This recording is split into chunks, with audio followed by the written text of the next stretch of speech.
गोव्यातल्या इलेक्शनला पैसे पाठवले। कंप्लेंट कोणाची होती? काँग्रेसची होती।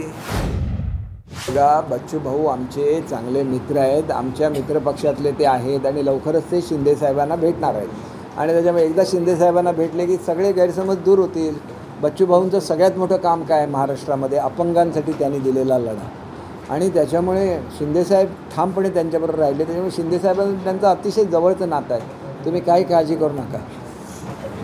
बघा, संजय राऊत ज्यांच्याबरोबर आहेत त्यांच्याबरोबर चांगले नेते कधीच येऊ शकत नाहीत आणि स्वाभिमानी नेते कधीच येऊ शकत नाहीत। ज्या प्रकारे संजय राऊतनी स्टेटमेंट दिली त्या स्टेटमेंटला कंटाळून त्यांनी घेतलेला निर्णय आहे आणि त्यांनी हे बोलून दाखवलेलं आहे। संजय राऊतना काय अधिकार आहे महाविकास आघाडीच्या वतीने बोलण्याचा? त्यांनी उभाठाच्या वतीने बोलावं हे त्यांनी सांगितलं आणि म्हणून जी ट्रीटमेंट त्यांना मिळाली ते स्वाभिमानी नेते, ते बाबासाहेबांचे नातू आहेत, ते काय लहान सहान नेते नाहीत आणि त्यांना कोणी गृहीत धरण्याचं कारण नाही। त्यांनी काय निर्णय घ्यावा शेवटी त्यांचा प्रश्न आहे, त्याच्यावर मी काय बोलणार नाही।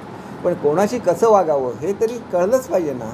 ते आपलं रोज सकाळी 9 वाजता त्यांना मळमळतं, त्याच्यामुळे काहीही बोलतात।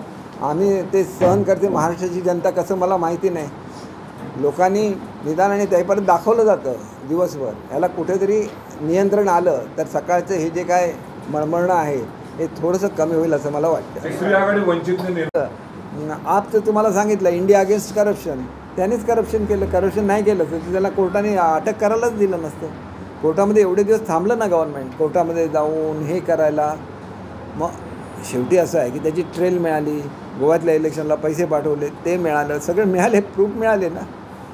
आणि मग त्यांना आणि कंप्लेंट कोणाची होती? काँग्रेसची होती। BJPची कंप्लेंटच नव्हती। मग तुमच्या कंप्लेंटप्रमाणे ते कारवाई झाली, मग तुम्हीच परत आंदोलन करता, कुठला न्याय?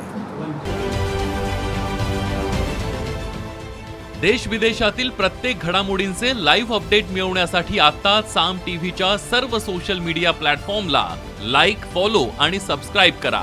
तसंच सर्व नोटिफिकेशनसाठी बेल आयकॉन प्रेस करायला विसरू नका।